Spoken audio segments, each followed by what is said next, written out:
থেকে 4 চামচ মতো এখানে আমি দিচ্ছি পোস্ত।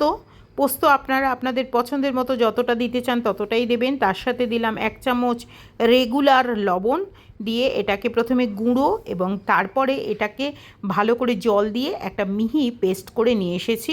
সমস্ত পোস্তটা বার করে নিচ্ছি একটা বাটির মধ্যে, কারণ আজকের যে রেসিপি হবে সেটা সমস্ত এই বাটিটার ভেতরেই তৈরি হবে।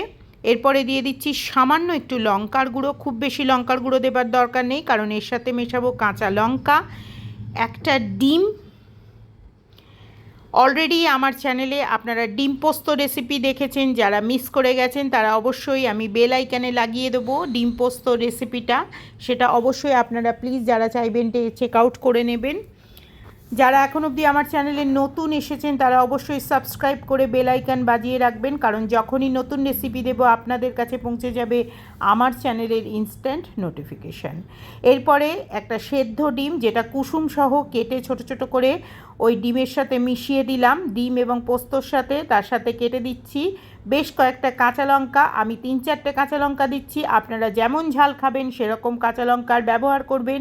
এই রেসিপিটা এক কথায় একাই 100, কারণ এর সাথে আর কিছু না দিয়ে শুধু গরম ভাত দিয়ে খেলে যথেষ্ট ভালো লাগবে।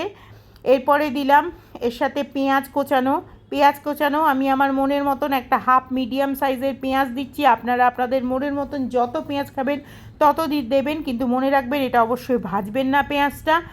এর সাথে দিয়ে দিলাম 1 চামচ মতন সর্ষের তেল। অবশ্যই সর্ষের তেলেই এই রান্নাটা করবেন, কারণ এটা সম্পূর্ণ একটি বাঙালি অথেন্টিক রান্না, যেটা সর্ষের তেলেই আপনাদেরকে রান্নাটা করতে হবে। এর সাথে আমি এই যে পোস্ত বেটেছিলাম, সেই পোস্ত বাটার পরে মিক্সিটা ধুয়ে যেটুকু যা লেগেছিলো সব জলটা এর মধ্যে মিশিয়ে দিলাম, কারণ এই জলেই কিন্তু সমস্তটা পোস্তটা রান্না হবে। ব্যাস তৈরি হয়ে গেল। এবারে এটাকে আমি বসিয়ে দিলাম একেবারে ধিমে আঁচে গ্যাসের মধ্যে।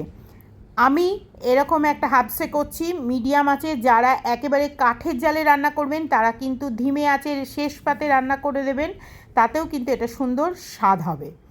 এই দেখুন এরকম মাখা মাখা তৈরি হয়ে গেছে, মানেই তৈরি হয়ে গেছে। এই সময় যদি কেউ কাঁচা সর্ষের তেল ওপর থেকে দিতে চান দেবেন, আমি কিন্তু দেবো না, কারণ কাঁচা সর্ষের তেল দিলে আমার ভালো লাগে না।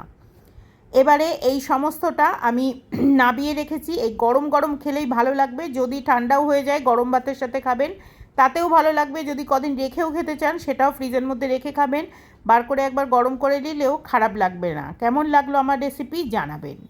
যারা আজকে আমার চ্যানেলে নতুন এসেছেন তারা অবশ্যই সাবস্ক্রাইব করে যাবেন, যারা পুরনো আছেন তারা অবশ্যই লাইক কমেন্ট এবং হাইপ করবেন। কেমন লাগলো আমার আজকের রেসিপি অবশ্যই কমেন্ট করে জানাবেন। আপনাদের প্রতিটি কমেন্ট, মূল্যবান কমেন্ট আমার কাছে অনেক বেশি প্রয়োজনীয়। তাহলে আজ এই পর্যন্তই। আগামীতে আমি আবারও ফিরবো নতুন একটি রেসিপির সাথে।